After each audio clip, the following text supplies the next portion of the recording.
Today on Shop Nation, we tackle a different type of workspace. Some would even consider it an extension of the workshop. And that is the home office.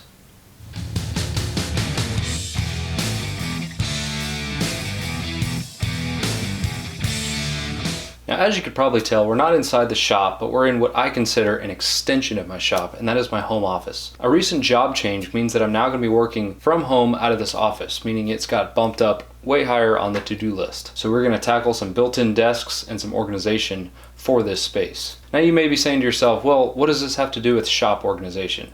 Well, for some of you, this may be the only workspace you have.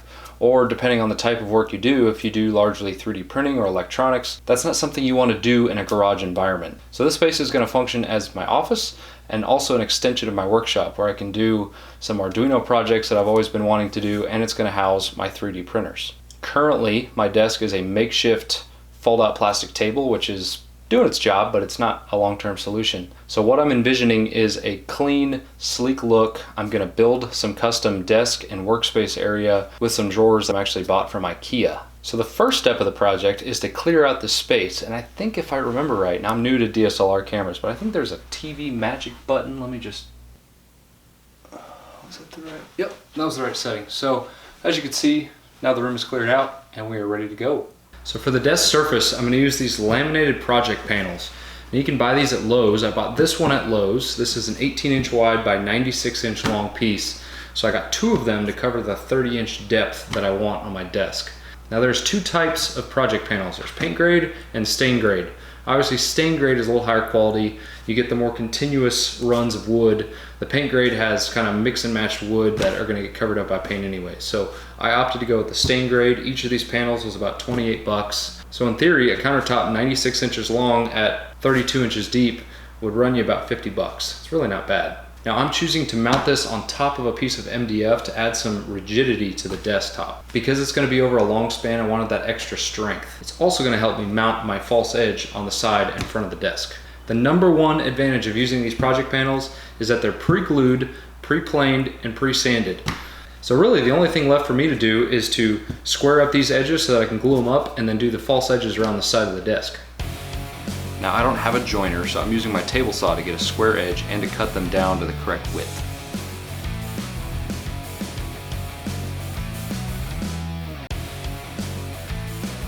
I decided to go ahead and rip the MDF sublayer and trim it down to size.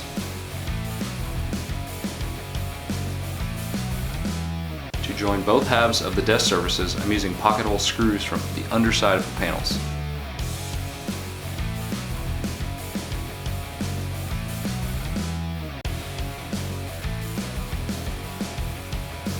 I'm using some dumbbells here to keep both panels even. This worked reasonably well, and I didn't need to do much sanding later. Next was to cut the beveled edges on the visible sides of the surface. This included the small face strips, which we'll attach later.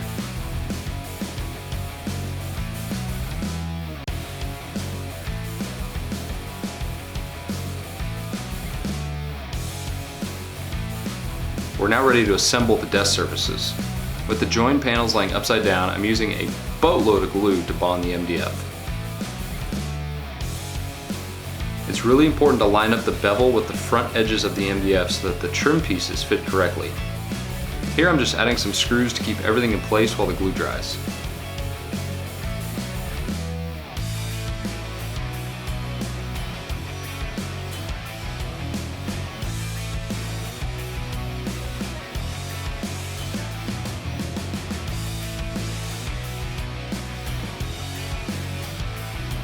The false edge trim pieces are glued and brad nailed in place.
I knew I didn't want the sharp edge around the desk, so I rounded them over with the sander.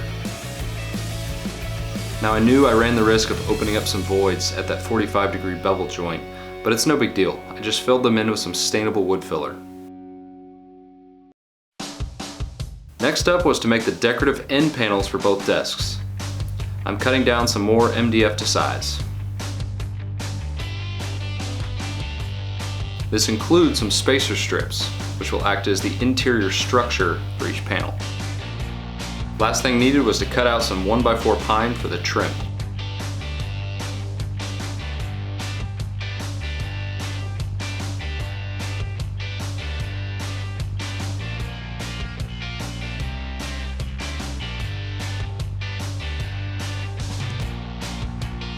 Each panel uses 3 spacers, and you'll notice they don't span the entire length.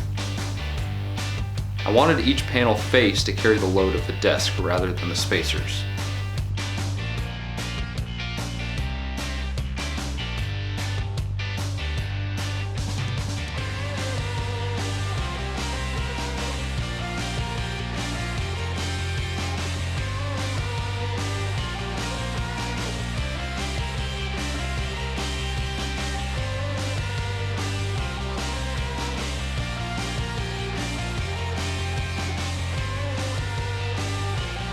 The ends are capped with some 1x4 pine.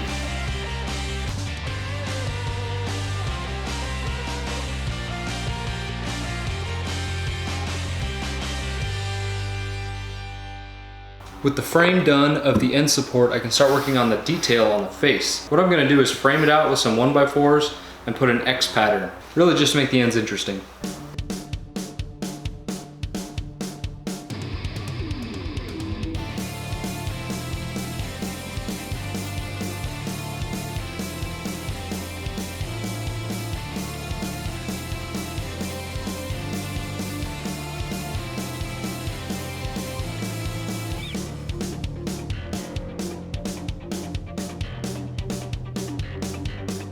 This method of transferring marks to get the correct angles works surprisingly well. There were some small gaps, but that's nothing a little wood filler can't fix.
I'm trying something totally new for me for the desk surface. I really wanted a dark, interesting look, and I heard about this burnt wood finishing technique before, so I thought I'd give it a shot. I found the trick is to make several long, smooth passes. Anytime the torch stops or changes direction, you'll see the spot gets dark very quickly. I also found out that this butane torch very much prefers to be in the upright position, which is why I'm propping it up against the wall. With my toasted marshmallow desk done, it was time for finishing all of the pieces, including the 10,000 pieces in the Ikea drawers.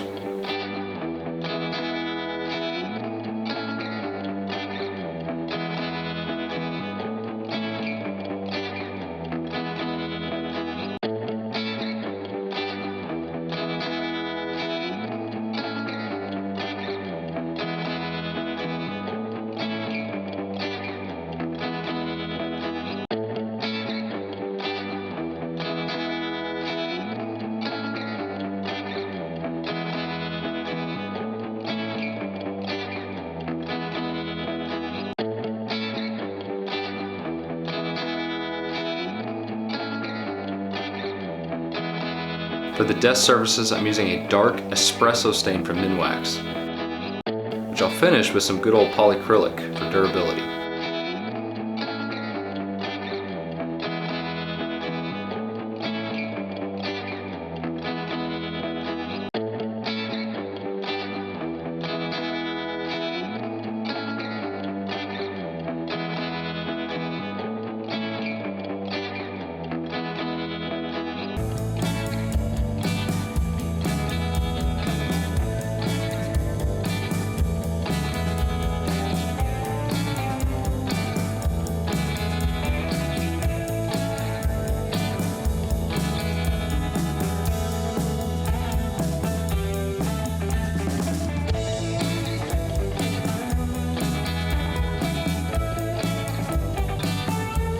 I eventually applied a second coat of stain to darken it up just a little bit more.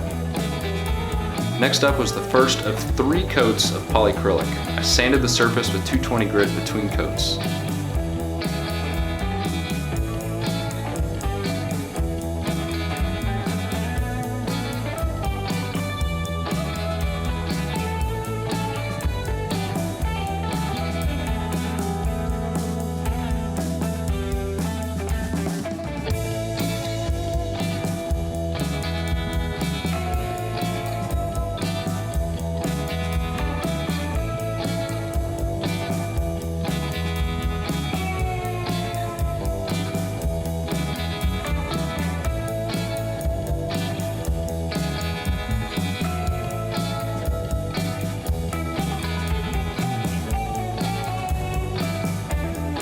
Finally onto the install, and luckily I had the help of my brother-in-law Jim to help me.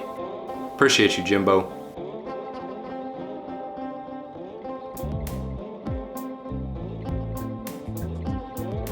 I'm using one of the drawer banks to act as a temporary support for the top while we get it level. Once level, I can put in the first of 2 ledgers in place. This is where 75% of the load of the desk is going to be carried, and for that reason I'm using 5/16 lag bolts drilled directly into the studs.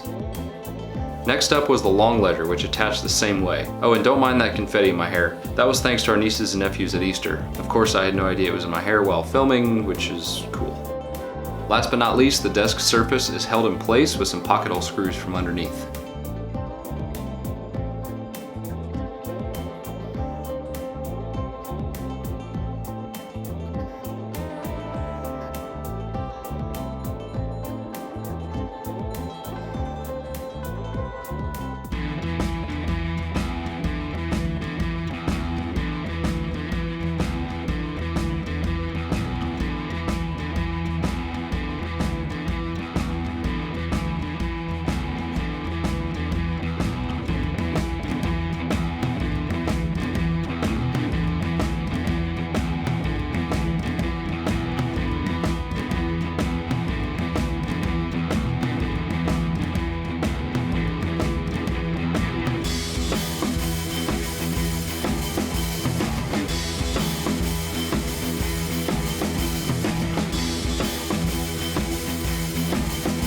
Thank you for watching as always. Hopefully this video made you think about your space, maybe your home office or your other workspace that you consider an extension of your workshop.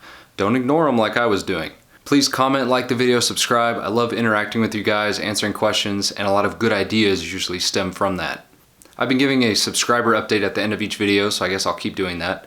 We're at about 850 currently, so we've made another big jump since the last video. So let's keep it up. The next project is going to be back in the shop doing some more shop organization. It's a pretty cool project, so stay tuned for that. If you want to be notified of that upcoming video, please hit subscribe. Alright, I'm gonna go do some desk stuff. See ya! I don't know where I was going. See ya.